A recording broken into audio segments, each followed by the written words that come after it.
Hey there, it's Melissa Brunetti, and welcome to the Mind Your Own Karma podcast.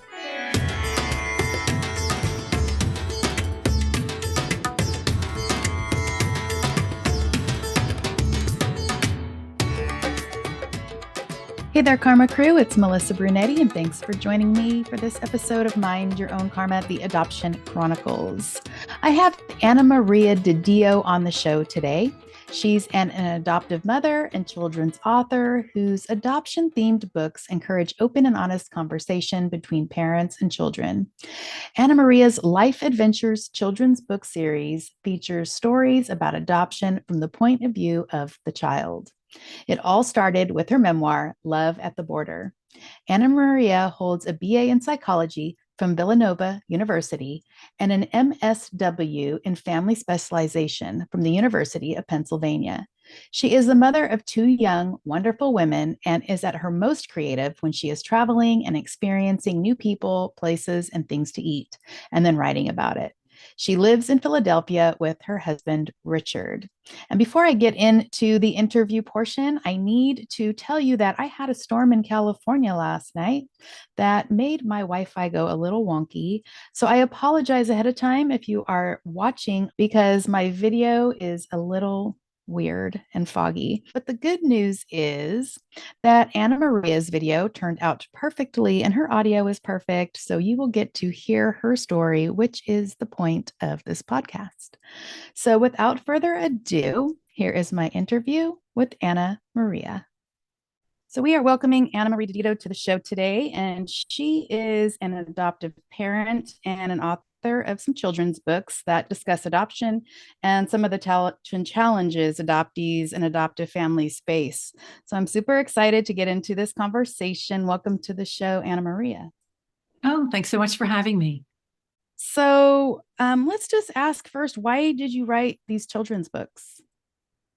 Well, really, it began with my memoir. So a few years earlier, I had written a memoir about our entire experience getting to the stage of adoption and taking 3 trips to Mexico to adopt our daughter. So that's where it started. And as I finished and launched the memoir, it just occurred to me that, I have so much more I want to say to parents to help them with these critical issues around adoption, grief, loss, and trauma, and the topics I was most, passionate about. So I thought that children's books would be the best way for the parents and the children to have these conversations and lessons learned and just have those an honest dialogue about what all that means. So what year did you adopt your daughter? 2003. She's 28 now. So the books was started, the initial memoir was years and years in the making and then was launched 2019. And it wasn't until 2021, 22 that the children's books were launched. And how many children's books do you have now? 3. It's a series. Okay. I thought I saw a 4th one in there, but I guess not. The 4th one is probably the memoir. The 4th one's probably the memoir. Oh, okay. Okay. That's what I'm seeing. Okay. Why did you decide to adopt your daughter? Well, it began, as many adoption stories probably do, it began with infertility. So we knew that I had some issues when we were married and had quite a bit of medical intervention that initially was not successful. So we began down the adoption path and made some preliminary decisions and start to get the references and all the paperwork that's necessary. And then we had stopped medical treatment really, but then became pregnant. I became pregnant and we had a beautiful baby girl. But then adding to our family was the problem. So we continued with the infertility and all I had another surgery and that kind of thing. And it just was not to be. So we began again with adoption efforts. But quite a few years had passed, and I think the opportunity and really desire for an infant was really no longer there because our daughter was getting to be 6, 7, 8 years old. So we shifted gears to an older child. Okay. So what does that process look like as far as, do you get any counseling or education before or after? Was that offered to you? Like, especially international adoption, what does that process look like? Well, the laws change very frequently. I think the practice and laws in Mexico are very different than they were now, but very different than they were for us many years ago. But the process is the same in that it's very extensive. I mean, there's psychological assessments, of course, the home study, background checks and references and essays. And then there's always a series of training programs, psychological assessments. So it's quite a long process from beginning to end. Wow. And is there any like counseling afterwards or Yes, anything like that that's offered to adoptive parents there's follow-up and the from the child as agency. well? Yes. Well, we began with a therapist at the time because, again, I'm speaking about and passionate about the adoption trauma, grief, and loss. And at 6, almost 7 years old, our daughter had somewhat of a double, whammy kind of loss. She, of course, lost her birth mother, living in the orphanage, living in the shelter. But then, 6, 7 years living in Mexico. And then the next day, one day, she was living in suburban Philadelphia. So she had lost, her culture and sights and sounds and her language, food, a wonderful caregiver that she was very close to.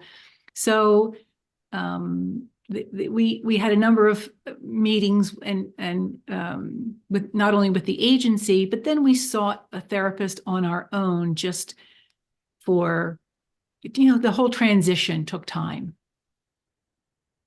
Yeah, that's so smart though. What expectations did you have about adoption, and what were some of the things that you thought was going to happen versus some of the things that actually did happen?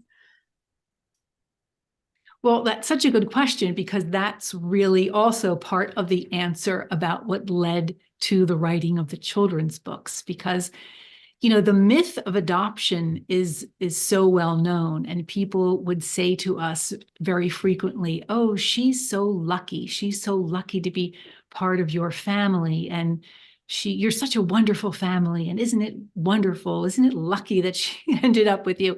And, I bought into that for so many years, but then her behavior was telling me something different. Her behavior was someone who had been through trauma.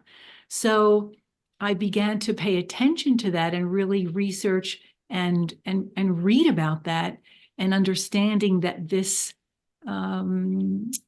just the entire process was going to take a lot more than just love and being in our family. And I'm not, discounting that, because we had, mixed with that some wonderful family moments and vacations. And she's just an unbelievably cool kid, and really funny too. So she did cry for many, many months, but she did, the transition and the work that we did to kind of come together as a family, paid off. And again, but it took years and years, really. There were always highs and lows. So what behaviors were you noticing? I mean, that's pretty good for you to be able to like notice those little things. I don't think a lot of parents do. And then you talked about some work that you guys did to help. What helped you guys through that? Well, I was noticing that she was, not telling us the truth a lot of times, and about little things too, just very secretive and not opening up. I just, because we had my older daughter and our adopted daughter were very close in age, and so we did a lot of things, of course, together as a family. And sometimes it was hard for her to enjoy them.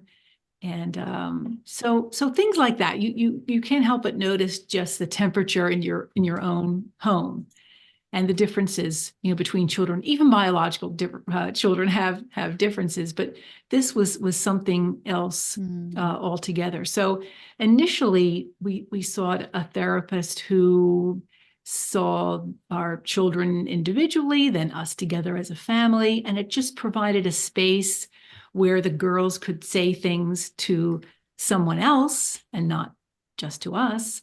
So there were other voices, in the mix that were helping us. Yeah. So were these books based on your daughter's experiences? Yes. Yes. The three children's books are all from our actual family events and just, again, the learnings from them, because what I'm really, really excited about is that these books introduce difficult conversations, perhaps that maybe adoptive parents want to have, or situations that adoptive parents are seeing, and just to open up and understand that these things are normal. They don't jeopardize the love that children and parents have for one another, but they're important paths to take, important thresholds to cross, so that the child is, so that the families thrive. The child improves adjustment. And there are triggers. One of the books is a very, very typical conversation that happened in our family. Our daughter was from Mexico and does not look like us. So we would go shopping and people would say, people are very rude. She doesn't look like you. They say to my other daughter, she's your sister. And that's something that's going to occur to an adoptive child all on her own or his own. And for the parents to recognize that and get that out in the open is one of the healthiest conversations that can happen. Family tree is another trigger. She, first or second day of school, oh, let's put together our family tree. Well, she didn't have a family tree.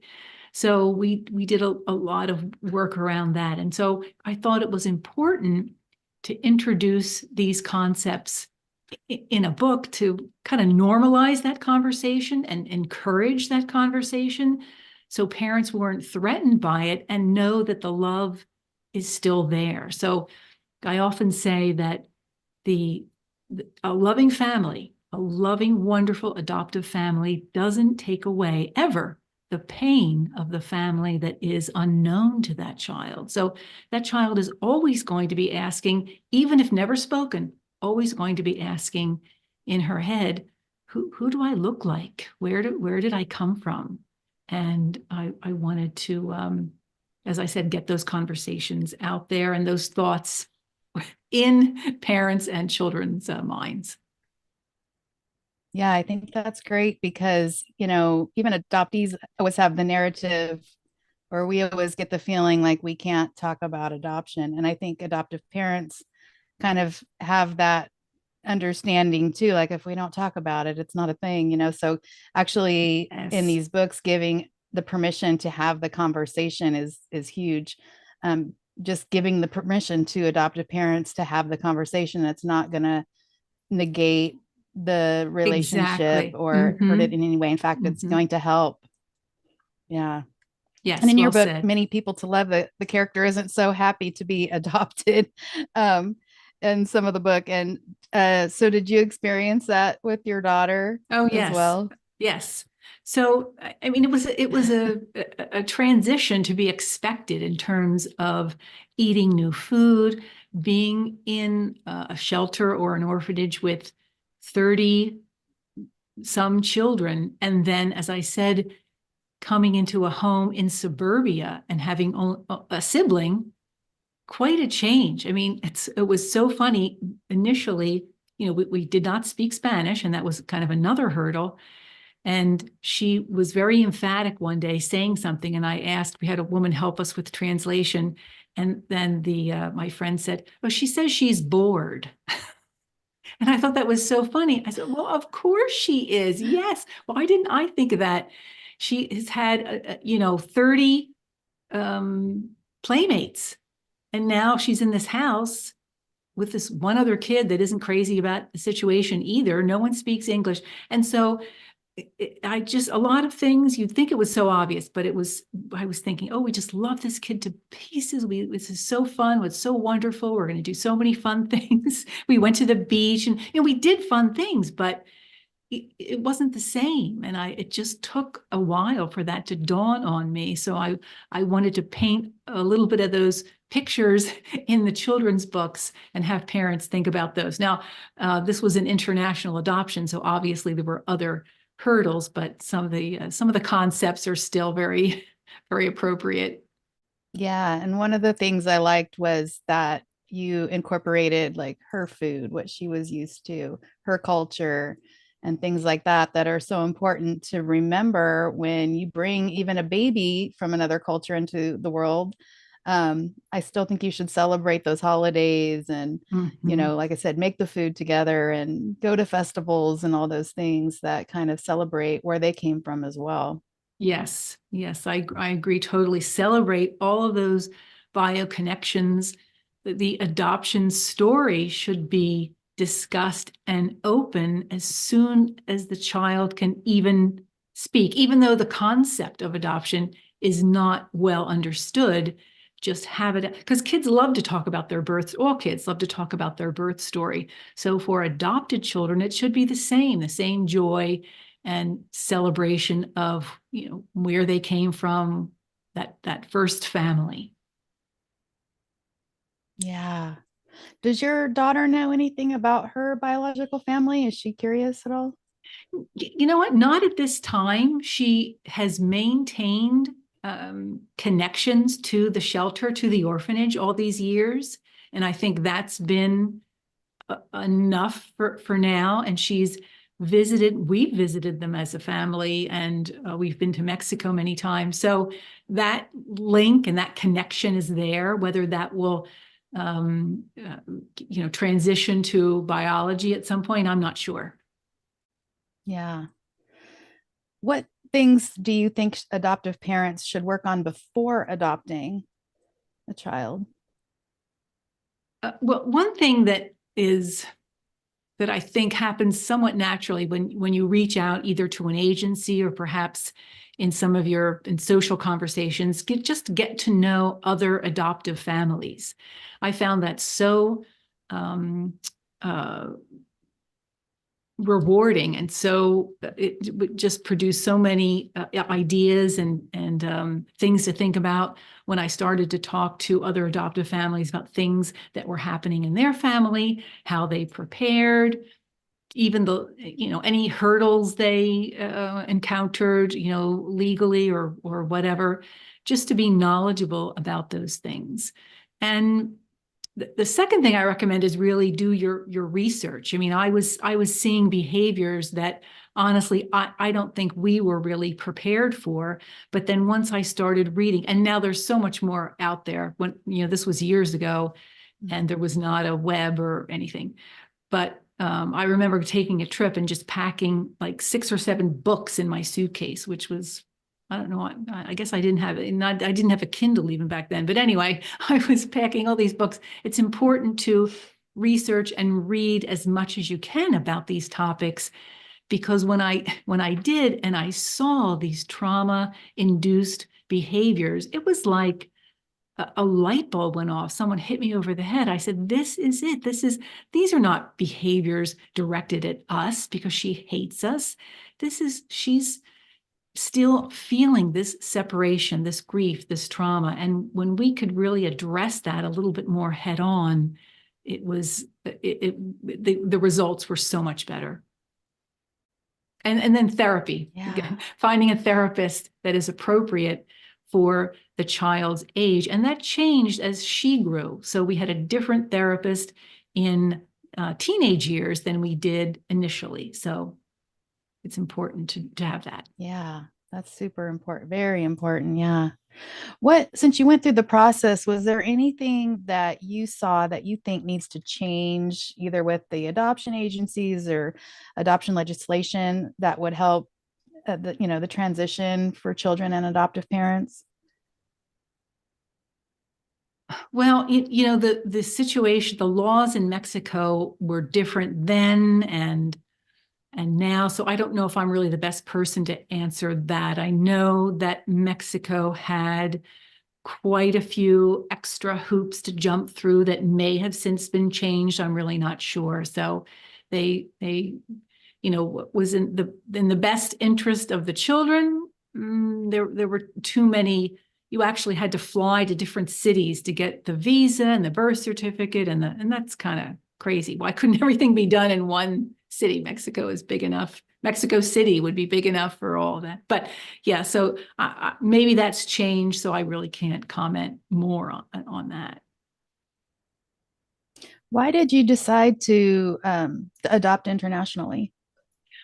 Well, as I said, the time for an infant had passed us by. So we had applications and connections to a few agencies looking for an open adoption, infant open adoption situation.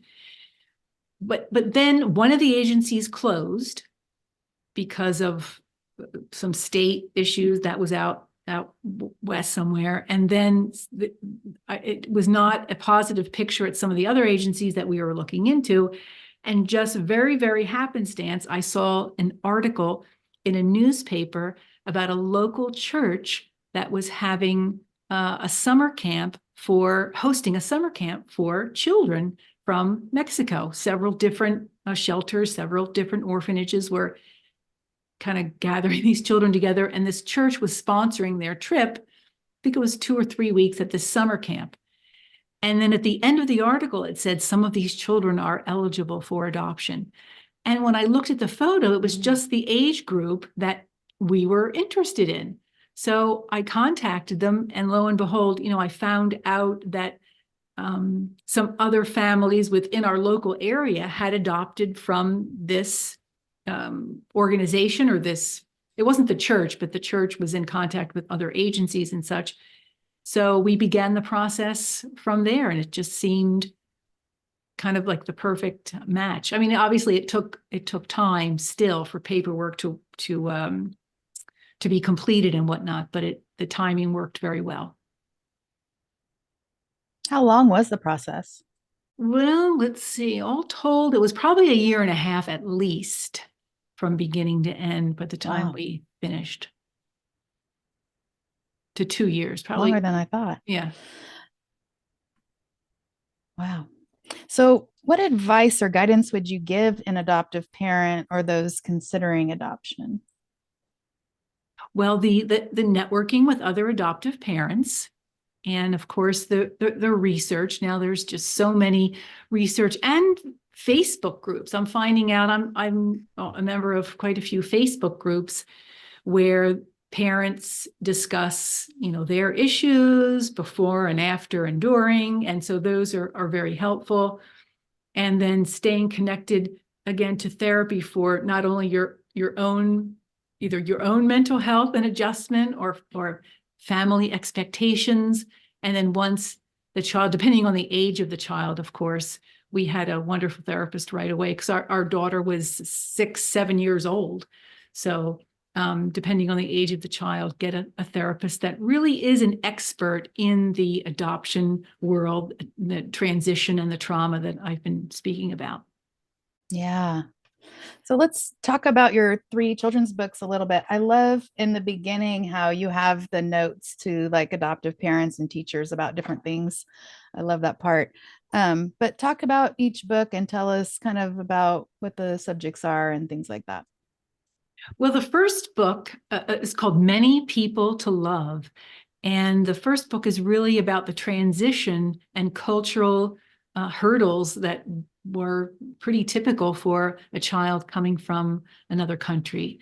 So there are language issues and food issues and just the shock of being somewhere else, especially if, again, depending on the age of the child, it's just really important to understand what those hurdles are and how to deal with that. And even though, love on both sides are there and can develop and do develop, but there is there's that pain and wondering, which kind of led to the second book, which is called How I Wonder Where You Are.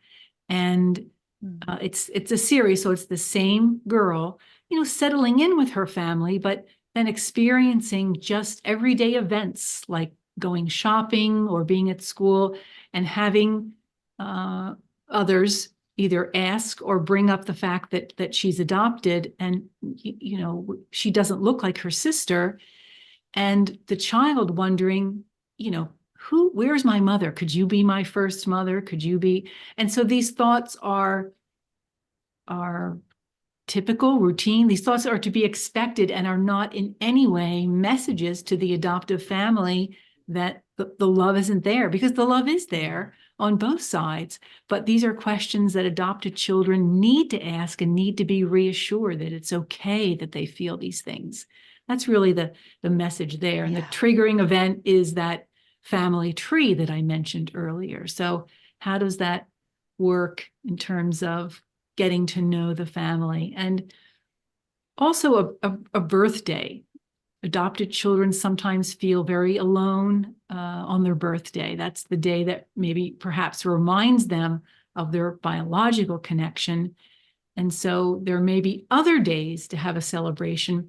We would have a family day, the day that our daughter came to live with us. And we would celebrate that in addition to her birthday, of course, but we would celebrate that day too as an extra, measure of joy. And then finally, the third book is called Carla the Conqueror. And she is, again, from our own daughter's experience, suddenly when a child is asked to do things out loud in another language, even though there's ELL, or it used to be called ESL support at schools, it's very traumatic. And Carla crawls underneath her teacher's desk because she's just so anxious and needs more self-assurance and confidence before she can read aloud in English. So actually, this is something that happened to our daughter. She was asked to read things, and just, as a kid, you're just overwhelmed with, you're sitting at the teacher's desk facing all your classmates. And so she did crawl under the teacher's desk. And years later, when I'm writing this book, my daughter said to me, I got detention for that. So I was very surprised that I didn't. I said, why didn't you tell me? So all those years ago, the teachers, and I was kind of surprised the teachers weren't a little bit more understanding, that she was just scared, kind of out of her mind, and crawled underneath the desk. And then working with a teacher, she was able to practice and, formulate those words and read this favorite story to her class, and had a little confidence boost there at the end. So those were all things that happened to our family. And my next two books, my next book will be about a domestic adoption. It won't be about Carla's, the internationally adopted child. So this will be another story. And then I'm writing a middle grade book for like 6th to 8th grade, just about friendship and self-esteem and confidence. What age group would you recommend these books that you've written already? I would say 4 to 12, even though picture books, some children think they're too old for picture books, but these topics are an easy way for parents to bring things up in discussion, even though children, at a certain age won't gravitate toward a picture book. But certainly the younger that they're exposed to these topics, the better. And they're really meant for that conversation that I'm referring to get these topics out in the open and see what these children are thinking about, and reassure them. And reassure the parents that these things are normal and in no way are going to either compromise their adoption or their love for the child. It's all very natural. Yeah, that's so important. What reactions have you gotten from your books? Any backlash or from adoptees or anything? When I've appeared on podcasts, yes. once or twice, I'm a member of some adoption groups on Facebook, and some of the groups, when it's discovered that I'm an adoptive parent, there are some groups that are very anti-adoption, which I'm not sure. I totally get that. And I think many aspects of the adoption process could be reviewed and overhauled. Right now, there are too many hurdles for children to get their original birth certificate. There's the fees being charged, and is the for-profit model really what we need to be doing? So there are a lot of legitimate questions around this, but there is a lot of hate out there for the adoptive parents, that I understand, but I'm an adoption advocate, and I do think that adoption has enabled those children to have a family, and I think that's a good thing. Yeah, I know there's a lot of adoptees that, advocate to just abolish adoption. And I'm just like, I don't want to be with a parent that doesn't want a child. There's a lot of parents that can't afford to have a child. That's different. But they think they just want to abolish it. And I'm like, that's not going to happen in our lifetime. So what positive changes do you want to see in the industry that you can help bring about, because it's not going anywhere, so I just think it's so important too that you're opening up the conversation and you're saying over and over again that it's not the adoptive parent that is causing the child to act out, or act out in this trauma that they've had. It was pre you. And so that's just so important for adoptive parents to know, because I know even my mom, even through the podcast, she's finding out little things about me that she didn't know. And she's like, I didn't know that. What could I have done to, alleviate that for you? Or what did I not do to, make that happen? And I had to reassure her it wasn't her, it was before you. It's nothing that you did or didn't do. So important to give that to the adoptive parents, let them know that. And again, having the permission to talk to the child about their adoption is just huge. Exactly. So I love those two things that you talk about there. What do you want your adoptive daughter to know?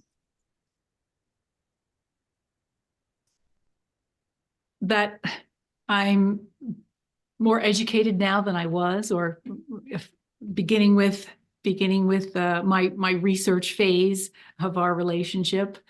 And in the beginning, I was not as prepared as I should have been, is my personal view. And that now I'm dedicated to helping others be more prepared so that they can make the most of their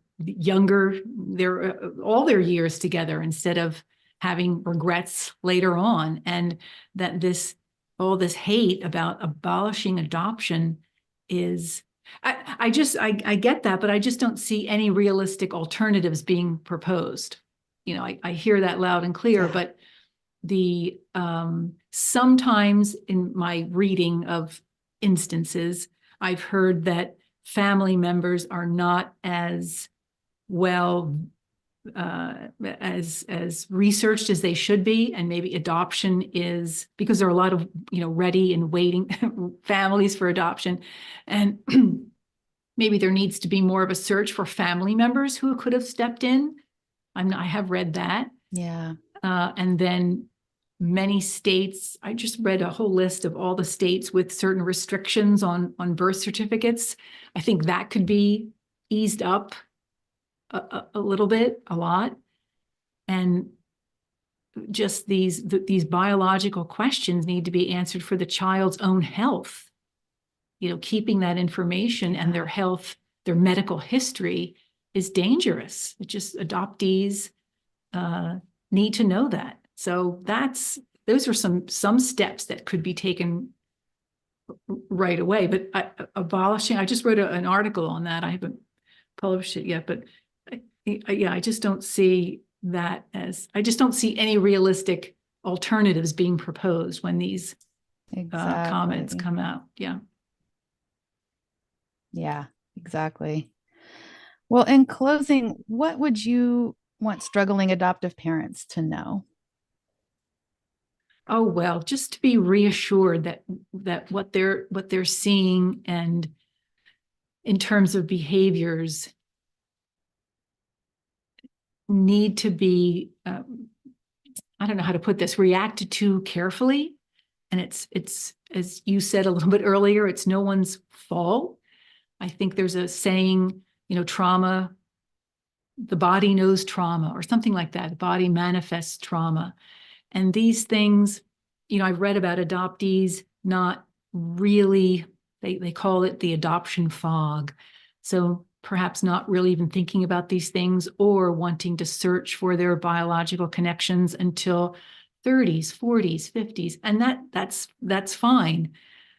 But for both sides to be as informed as possible about what adoption means and the feelings and emotions that it evokes is important. And the more known, up front, the better, and better people can deal with it. Where can we find your books? Well, the books are available on Amazon and at Barnes & Noble. But the easiest way to do that is just to go to my website. There are links for a purchase for both of those places on my website, and that is amdidio.com. That's Anna Maria, AMDIDIO.com. And the link is there for all the books and photographs from us in Mexico and some recipes that we made together with the girls that kind of helped ease the tensions, and more information about me. Did I send you books? I wanted to send you books. Yes, you did. I did. Okay. Good. And for people that are on YouTube, that's beautifully illustrated. I love the illustration in these books. They're so pretty. Yes, the illustrations are so like, much. I wanted them to be like watercolor paintings and full page illustrations. And I was really happy with our illustrator. Yeah, they're beautiful. Well, we'll have all those links in the show notes. Is there anything else that you wanted to say or add? Just there's contact information on my website, and I love to engage book discussion groups and other groups for these types of lessons and information, anything about adoption. Well, I just want to thank you as an adoptee for what you're doing with these children's books and coming on podcasts, and just, like I said, giving permission to have these discussions in the adoptive family. That's just huge. So I thank you for that. And I thank you for coming on the show today. Thanks so much for having me. It was a great conversation. Thank you. I can only imagine what was going through Anna Maria's daughter's mind at her age, probably wanting to be adopted, but at the same time, what that means as far as being taken from your home country and your friends and all that you know. Not knowing the language, not knowing the culture, not knowing the family that you're going to. I just can't imagine navigating all of that at such a young age. The trauma that she must have had to work through. And thank goodness she had an adoptive parent that was able to recognize that trauma and was there to support her in that in the best way that she could. I know there are many people that think adoption should be abolished altogether because of the intense trauma that adoptees face when being adopted, but I just don't see that happening in our lifetime. So what can we do as adoptees to help adoptive parents be aware of the trauma and to be aware of some of the pitfalls of some of the things that they think may be helping but really aren't? And I don't know what the answer is. I really don't. But what I do know is that my part, I believe, is to educate the world about adoption, and the way to do that is to tell all sides of the adoption story, including adoptive parents. And I hope that some of these episodes make you think about what your part is in making the changes in adoption that you want to see. I know that listening to some of these stories may cause a lot of emotions in some of us, and I also know that you may not agree with the journey that is told in any given episode. And in season 3, I have made a promise to myself and my guests. They are telling their stories and their truth. And it doesn't matter if I or anyone else agrees or disagrees with what they're saying. It's their story, and who am I to say any different? I'm just here holding the space for the storyteller. And so keeping that in mind, take what you need and leave what you don't. And always remember to mind your own karma. I'll see you next time.